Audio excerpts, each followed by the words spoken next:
Hello বন্ধুরা, তোমরা আমার থাম্বনেল বা টাইটেল থেকে তোমরা বুঝতে পারছো আমি যে কী ফুল গাছ নিয়ে ভিডিও করছি। আমার ভিডিওর যে বিষয়বস্তু হলো চন্দ্রমল্লিকা ফুল গাছ। দেখো আমি এই যে চন্দ্রমল্লিকা ফুল গাছে কী কী যত্ন করেছি বা কি করেছি করে আমি এখন দেখো আমার গাছে কত কুড়ি ভর্তি আর কত ফুলও হয়েছে। দেখো দেখেছ, দেখো জানুয়ারি মাসের জন্য আমি গাছকে কি কি যত্ন করছি বা দেখো কেমন গাছের কুড়ি এসছে। এই দেখো কেমন যত্ন করছি, কী করছি আমি সব আজ তোমাদের সাথে ভিডিও করছি, ভিডিওতে শেয়ার করছি। কারণ দেখো ফুলগুলো, কোনো ফুলের সাথে তুমি কোনো ফুলের মিল দেখবে না। আমার টব সংখ্যা কম বলে আমি অনেক সময় এক জায়গাতে দুটো গাছ লাগিয়েছি। দেখো দেখেছো, প্রচুর ফুল গাছ।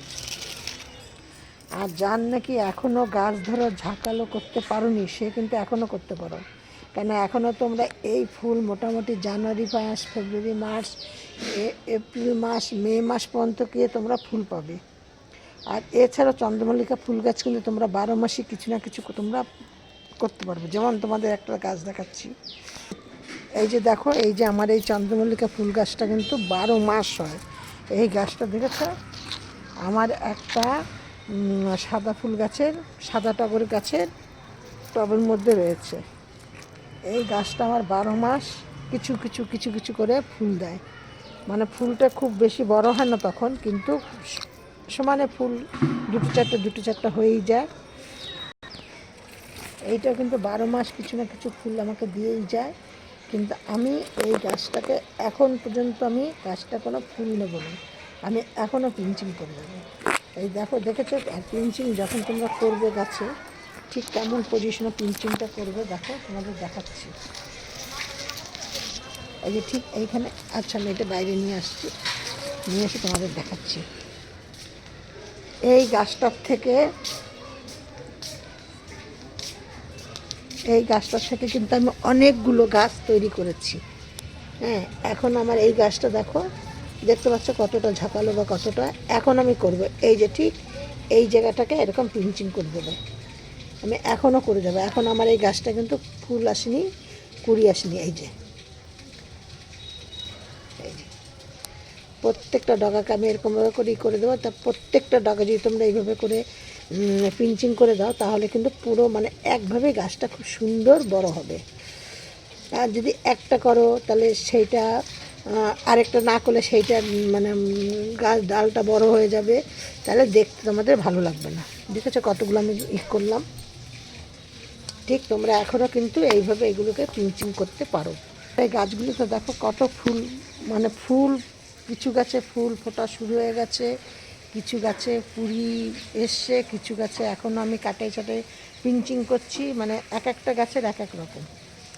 দেখেছো, এই যে দেখো একটা কথা বলছি তোমাদের সাথে, এই যে আমার এই সাদা ফুলটা আর আমি কয়েকদিন বাদেই, মানে আর 2-3 দিন বাদে এই গাছগুলোকে পুরোটা ছেটে দেবো, দিয়ে আবার এই ডালগুলোকে বসিয়ে দেবো।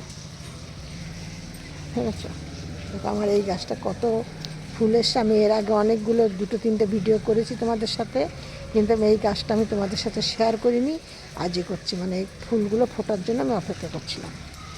এই যে সবার প্রথমে তোমাদের কি করতে হবে, তোমাদের বাগানে হোক, ব্যালকনিতে হোক, যে কোনো জায়গায় তোমরা গাছ লাগাবে সেই জায়গাটা তোমাদের আগে বাছাই করতে হবে, যেন সেই জায়গাটা খুব ভালো রোদ পায়। চন্দ্রমল্লিকা ফুল গাছ কিন্তু খুব রোদ যেখানে পড়বে সেইখানে ভালো হবে, খুব রোদ পছন্দ করে, এবং সেইখানে তোমরা রাখবে।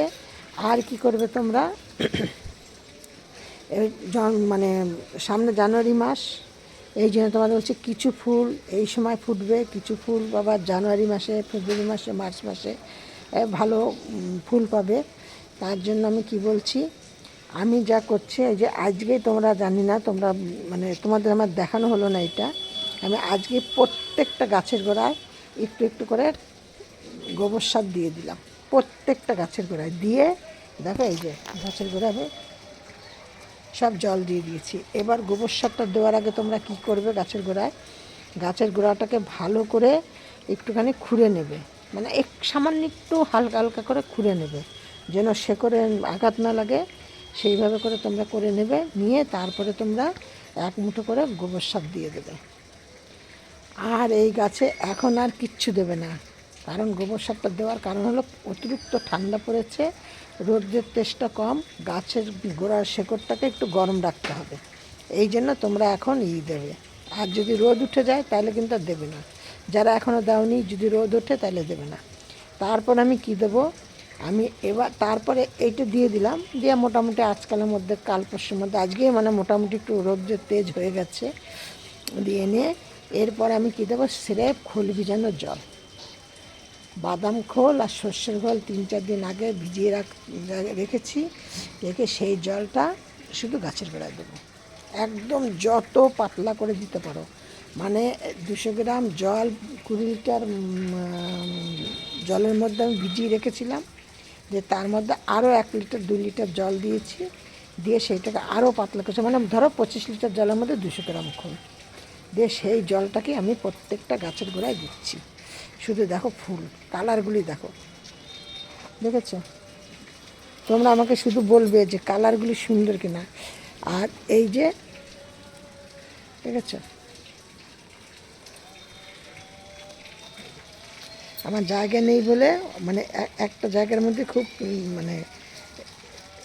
খুব মানে ছেড়ে ছেড়ে লাগালে আর কি ঠিক হয়, কিন্তু আমার ছেড়ে ছেড়ে লাগানোর মতো জায়গা নেই, দেখেছো? আমি এখন এই যে এই গাছটাকে আমি এখনও কিন্তু এই যে কেটে দিলাম, এই দেখো, ঠিক আছে?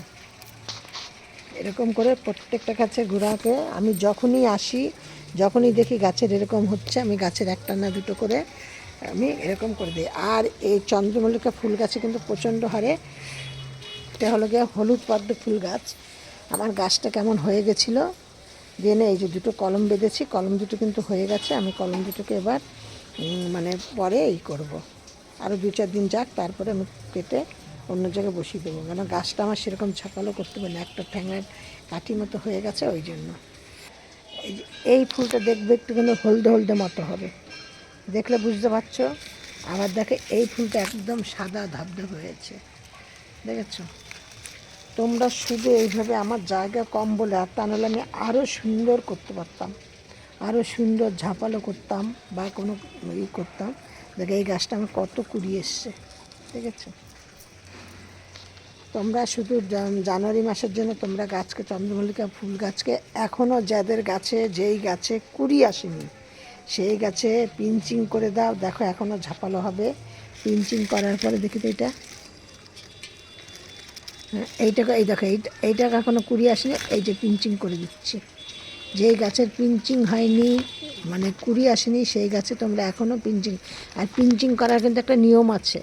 পিঞ্চিং করতে গিয়ে যদি তোমরা মনে করো যে অনেকটা নিচুর থেকে পিঞ্চিং করবে, তাহলে কিন্তু সেই গাছ হবে না, মোটা হয়ে গেলে মোটা ডাটির থেকে পিঞ্চিং ভালো হয় না।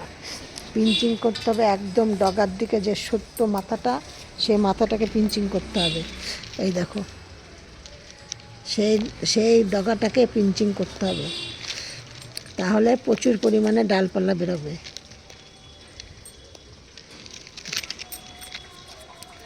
শুধু এখনও কিন্তু তোমরা গাছকে শুধু সরিষার খোল আর বাদাম খোল একসাথে মিশিয়ে গাছের গোড়ায় দাও, সে পচিয়ে নিয়ে, আর যদি পারো আবার কেউ আবার মনে হয় তার মধ্যে একটুখানি করে কপি পাউডারও দিতে পারো, না দাও কিন্তু বাদাম খোল আর সর্ষের খোলটা অবশ্যই দেবে। আর এই দেখো আমার জারবেরা গাছের ফুলটা, জারবেরা গাছ পরে করব তোমাদের সাথে, আরও পরে তোমাদের সাথে এটা নিয়ে ভিডিও করব।